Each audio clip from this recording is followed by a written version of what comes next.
Jim Carrey. Yes.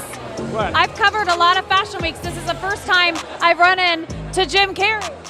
I got famous so that I could let go of fame, you know, and it's still happening, but not with me. What do you mean by that? What does that mean? I'm not a part of it anymore. Is it fair to say that it pushed you into some kind of existential crisis? Fugue state? No, I mean, it's kind of what you're saying. It wasn't a crisis, it's an existential experiment, but that's... For years now, talk show hosts, people on television, people in sitcoms have been hired by the government to throw you off the track, to distract you, to make you laugh and stuff like that, make you happy and docile so you don't know what's really going on. He is one of Hollywood's most iconic comedians, but in recent years, Jim Carrey has left more than a few interviewers squirming in their seats. It's like icons. Do you believe in icons? I don't believe in personalities. I don't believe that you exist, but there is a wonderful fragrance in the air. Why did he tell a reporter that Jim Carrey doesn't exist? There's just a relative manifestation of consciousness appearing, and then somebody gave him a bunch of ideas. They gave him a name and a religion and a nationality. What's the real meaning behind the cryptic hand gestures he made on live TV? Is that a gang sign? Have you, Oh, like you don't know what it is. You don't know what that is. I have no idea. It's the secret symbol of the Illuminati, and you're a part of it, and it is the all-mocking tongue.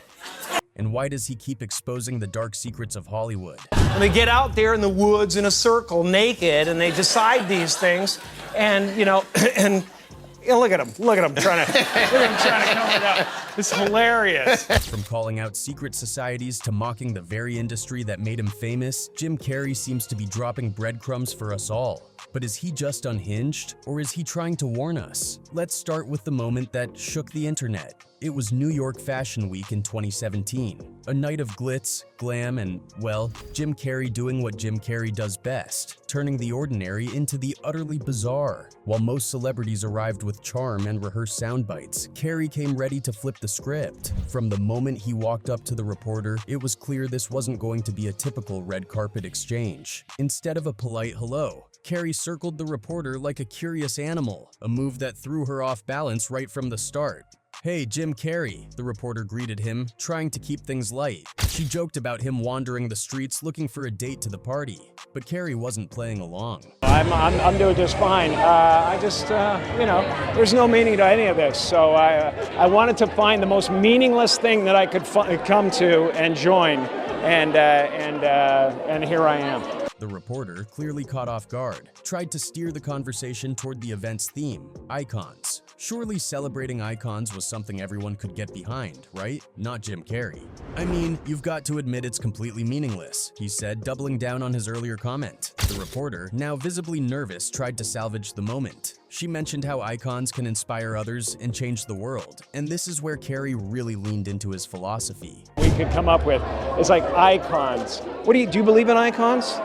I don't believe in personalities. I don't believe that you exist, but there is a wonderful fragrance in it. The reporter laughed nervously, unsure whether Carrey was joking, mocking, or just being Jim Carrey. She tried again, suggesting that perhaps he himself was one of these inspiring icons, but Carrey wasn't having it. "I don't believe in icons. I don't believe in personalities. I believe that peace lies beyond personality, beyond invention and disguise, beyond the red S you wear on your chest that makes bullets bounce off." By now, the poor reporter was visibly struggling to keep things together. What started as a fun celebrity interview had turned into an impromptu philosophy seminar, one she hadn't signed up for. Desperate to lighten the mood, the reporter complimented Carrey's outfit. Maybe a simple "you look great tonight" would bring things back to normal. Nope.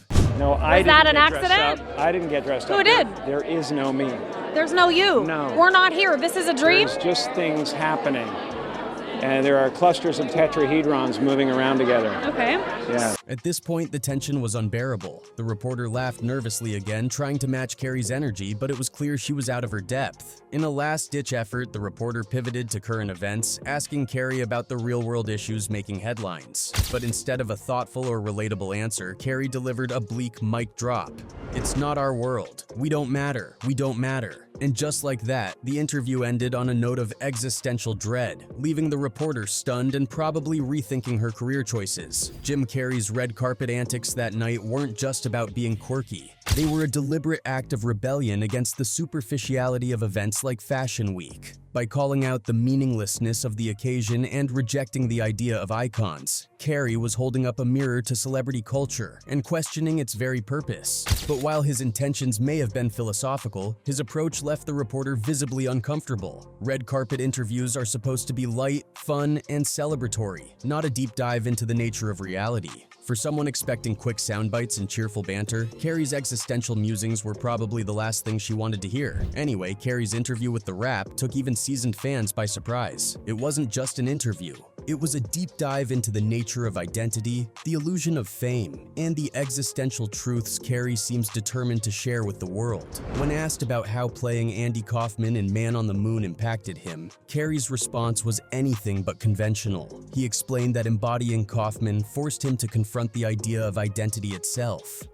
It showed me that there were characters being played everywhere. That as an actor you play characters, and then if you go deep enough into those characters, you realize that your own character is pretty thin to begin with. That realization didn't stop at acting. It cracked open the very concept of Jim Carrey. Who's Jim Carrey? He doesn't exist, actually. There's just a relative manifestation of consciousness appearing, and then somebody gave him a bunch of ideas. They gave him a name and a religion. And in his words, the name, nationality, and religion people associate with Jim Carrey are nothing more than ideas clustered together, creating an illusion of personality. The interviewer pressed further, wondering if this led Carrey to an existential crisis. Carrey's response: it wasn't a crisis, it was an existential experiment. That it pushed you into some kind of existential crisis? fugue state. Well, I mean, it's kind of what you're saying. It wasn't a crisis, it's an existential experiment, but that's been my life. I got famous so that I could let go of fame, and it's still happening, but not with me. What do you mean by that? What does that mean? I'm not a part of it anymore. When the interviewer asked what he meant, Carrey's explanation veered into the metaphysical. Dressing happens, doing hair happens, interviewing happens, and it happens without me, he said, implying a detachment from the ego. This concept, detachment from self, is a recurring theme in Carrey's worldview. He emphasized that most people struggle to comprehend it because it's a small but significant mental leap. It's a universe apart from where most people are, he said. Carrey reflected on his journey as one of the most famous people on the planet. Fame, he suggested, isn't something that defines him anymore. There's no me, he stated bluntly. Instead, he views life as a series of events unfolding without a personal narrative. He explained this using a simple metaphor. The difference between money and my money is a gigantic chasm. For Carrey, the detachment from ego has allowed him to see fame as something impersonal, something that happens, rather than something he owns. But that doesn't mean his desires have vanished completely. There's still an energy that wants to be admired and wants to be clever, he admitted. At the same time, there's an even stronger energy that drives him to free people from concern. Carrey also spoke about the philosophical depth of comedy,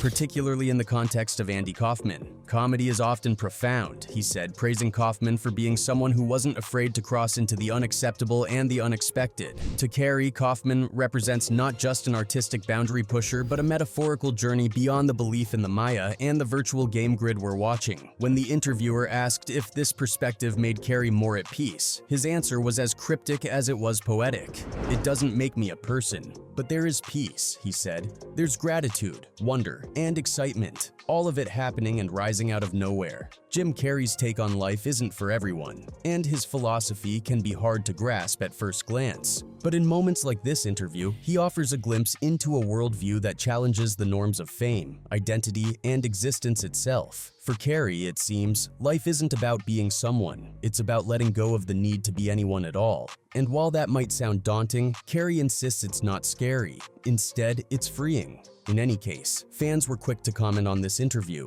One particular fan wrote, "This reporter is a moron. Is what he is saying that hard to understand? To me, it's crystal clear. Fame is fake and he's over it. He's not a puppet. Get a real person to interview him instead of trying to portray him as crazy. He's not cray and nobody is buying that." Now, Jim Carrey's interviews are legendary for being unpredictable, but few moments have been as memorable or as uncomfortable as his appearance on Jimmy Kimmel Live. In typical Carrey fashion, he didn't just answer questions, he bent reality, mixed in a little satire, and left Kimmel and the audience wondering whether they were part of a joke or witnessing a deep, unsettling truth. The night was marked by Carrey's unpredictable antics, a twist on reality that blurred the line between performance and genuine belief, leaving interviewers and audiences squirming. As the show opened, the audience erupted into applause as Carrey made his entrance, but he quickly shifted the mood with an unexpected gesture. Carrey stuck his tongue out and formed a triangle with his hands, holding it above his mouth, an act that seemed like a nod to secret societies. Is that a gang sign? Have you, Oh, like you don't know what it is.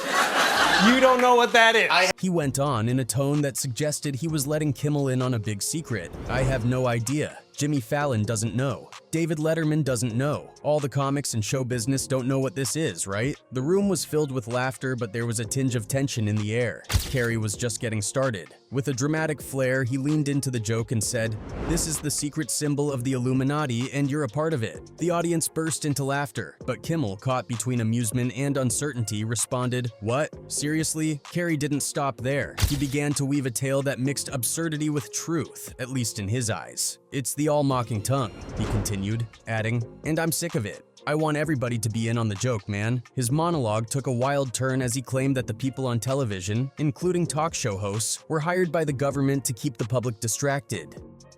For years now, talk show hosts, people on television, people in sitcoms have been hired by the government to throw you off the track, to distract you, to make you laugh and stuff like that, make you happy and docile so you don't know what's really going on. The audience exchanged glances, trying to determine if this was a scripted bit or if Carrey had truly crossed a line. Kimmel, now realizing he was in a scene that was anything but ordinary, played along with cautious amusement. "Hold on a second," he interrupted, half joking. "You're saying that talk show hosts like me are working for the government?" Carrey shot him a serious look, then broke into an exaggerated grin. "Oh yeah, man," he said, leaning forward. The comedian didn't stop there. He spoke about naked circles in the woods, in reference to secretive gatherings that supposedly set the course for society. And they get out there in the woods in a circle, naked, and they decide these things, and, and look at him trying to come it out. It's hilarious. The audience roared with laughter, but there was an undeniable discomfort hanging in the room. What started as a playful bit had morphed into a monologue that felt like it could be part of a fever dream or an elaborate prank. The humor was biting, laced with the kind of paranoia that makes you look twice at your surroundings. Kimmel, a master of quick-witted banter, managed to throw in a joke, but the thin line between laughter and awkward silence had never felt so fragile. Carrey's performance took another unexpected turn when his iPhone started buzzing. Without missing a beat, he paused and picked up the phone, as if the interruption was planned all along. "Hold on a second," he said, looking at the screen before holding it up and exclaiming, "I'm sorry, my iPhone 6 Plus just buzzed. Yeah, listen, I'm in the middle of blowing the lid off something." The phone, of course, was a subtle nod to product placement, an inside joke that made Kimmel roll his eyes and laugh. Carrey, grinning like a mischievous schoolboy, held up the phone for the audience to see, adding, "Plus 5.5. That's a big one, huh? 5.5 heads-up HD display." The moment was an absurd combination of humor and satire that had the audience on the edge of their seats, unsure whether they were witnessing a revelation or an elaborate piece of comedy. As the interview wrapped up, Carrey returned to the more conventional topic of Dumb and Dumber, encouraging everyone to go see the movie. But the lingering question was, had we just seen a glimpse of something deeper? Carrey's comments had made the air in the studio thick with a mix of disbelief, laughter, and an uncomfortable realization that he wasn't just there to entertain. He was there to challenge reality itself. Carrey's time on Jimmy Kimmel Live was a brilliant reminder that he's not just a comedian. He's an artist who uses humor as a lens to explore deeper truths, even if those truths are a little unsettling. In any case, Jim Carrey's outspoken nature and refusal to conform have made him a threat to the Hollywood establishment. Let's take it back to the early 1990s when Jim Carrey was just another struggling comedian trying to make a name for himself in Hollywood. He had undeniable talent. His slapstick humor, his physical comedy, and his uncanny uncanny ability to transform into various characters were obvious, but he lacked a platform. Hollywood wasn't opening doors for him, and Carrey's career seemed to be stuck in neutral. That's when the Wayans family, particularly Keenen Ivory Wayans, stepped in and changed the course of Carrey's life forever. In 1990, Keenen Ivory Wayans was the creative mind behind the sketch comedy show In Living Color, which was groundbreaking for its time. Not only did it feature an almost entirely black cast, but it was also unapologetically edgy, tackling issues of race, politics, and culture in a way no other show dared. It became a launchpad for many comedians and actors, but perhaps the most unexpected star to emerge from the show was Jim Carrey, one of the few white cast members. Keenen saw something in Carrey that others in Hollywood hadn't, giving him the opportunity to shine on a platform that truly showcased his comedic range. It was Carrey's performances on In Living Color that gave him the exposure he desperately needed, leading to his big break in Hollywood. Can't seem to do anything right. Boy, could I use some help. This was a crucial moment in Carrey's career, as In Living Color put him in front of millions of viewers each week. He became known for his outlandish characters like Fire Marshal Bill, which displayed his unique brand of physical comedy and irreverence. The show turned Carrey into a household name, paving the way for his successful transition to film. Movies like Ace Ventura, Pet Detective, The Mask, and Dumb and Dumber soon followed, and Carrey skyrocketed to international fame. However, amidst this meteoric rise, Carrey never forgot what the Wayans did for him. In numerous interviews, he's expressed deep gratitude toward Keenen and the Wayans family, often stating that they saved him from obscurity. But as Carrey ascended to stardom, he also began to see the darker side of Hollywood, a side that few openly talked about. While he achieved incredible success, he quickly learned that the entertainment industry could be brutal, exploitative, and manipulative. Behind the glitz and glamour was a system designed to chew people up and spit them out. Carrey witnessed firsthand how the same industry that could make someone a star could also tear them down, leaving them broken and discarded. I felt like Hollywood is just spineless, en masse. Carrey started to speak out more and more about the pressures and pitfalls of Hollywood. He described it as a machine that demanded conformity, controlled creativity, and left little room for individuality. For Carrey, navigating Hollywood became a delicate balancing act between maintaining his sanity and thriving in an environment that seemed intent on exploiting his talent. His career was booming, but Carrey was becoming increasingly disillusioned with the industry that had given him fame. According to Carrey, Hollywood punishes those who don't play by their rules. He has brought forth new evidence against Will Smith, accusing him of abusing young actors. Carrey has hinted at a larger network of abuse and control within Hollywood, suggesting that many of the industry's biggest names are complicit. Hollywood is just spineless, en masse. And it really felt like, oh, this is a really clear indication that we're not the cool club anymore. These allegations have not only put Carrey in the spotlight, but have also made him a target. The question remains, why is he being targeted so aggressively? For years now, talk show hosts, people on television, people in sitcoms have been hired by the government to throw you off the track, to distract you, to make you laugh and stuff like that, make you happy and docile so you don't know what's really going on. Jim Carrey's journey from bringing laughter to the world to being labeled eccentric by the media has been incredibly intriguing. However, recent insiders' claims suggest that there might be more to this story than meets the eye. The star of Dumb and Dumber, renowned for his vibrant energy and comedic talent, is reportedly causing concern among his close friends due to his increasingly reclusive lifestyle, leading to worries about his well-being. I do believe in manifestation, power of that kind of stuff, but I don't believe that any of it matters. You know, this mattering is On his 62nd birthday, Jim Carrey made a rare public appearance looking disheveled and hardly recognizable, prompting his friends to gather around him to offer support. According to a source cited by the National Enquirer, the comedian has been spending time in Hawaii and is hiding away, showing very little interest in anything Hollywood has to offer. The insider expressed concern, stating, "It's a big worry for the many folks who care about Jim, who's had some seriously rough moments these past few years." The source added that Carrey tends to self-isolate and withdraw. Observing Carrey's appearance, the insider remarked that the former actor seems to have taken a beating, both physically and mentally. The concerns about Jim Carrey's well-being stem from his decision to step away from his Hollywood career as an actor-comedian and focus on pursuing art. In March 2022, the Ace Ventura star disclosed to Access Hollywood that he was probably retiring from acting. Carrey explained, "Well, I'm retiring. Yeah, probably. I'm being fairly serious. It depends. If the Angels bring some sort of script that's written in gold ink that says to me that it's going to be really important for people to see, I might continue down the road, but I'm taking a break." He further expressed, "I feel like, and this is something you might never hear another celebrity say as long as time exists, I have enough, I've done enough, I am enough." The shift in focus towards personal fulfillment through artistic endeavors seems to have prompted concern among his friends about his well-being and lifestyle. Behind the scenes, Carrey said he grappled with a revelation that Hollywood was far more than just lights, camera, and action. He began hinting at the industry's concealed agenda, to mold actors into mere reflections of their on-screen personas, manipulating the line between fiction and reality. In interviews and public appearances, Carrey's comments have begun to raise eyebrows, as he candidly admitted that he often found himself losing his own identity to the characters he portrayed. Those characters, you realize that your own character is pretty thin to begin with. Who's Jim Carrey? Oh, he doesn't exist. In any case, only one question remains. What will happen next? Will Jim's revelations lead to meaningful change? Or will the industry continue to retaliate against him? Only time will tell. But one thing is certain, Jim Carrey is not backing down. Anyway, that's it for this video, folks. Bye.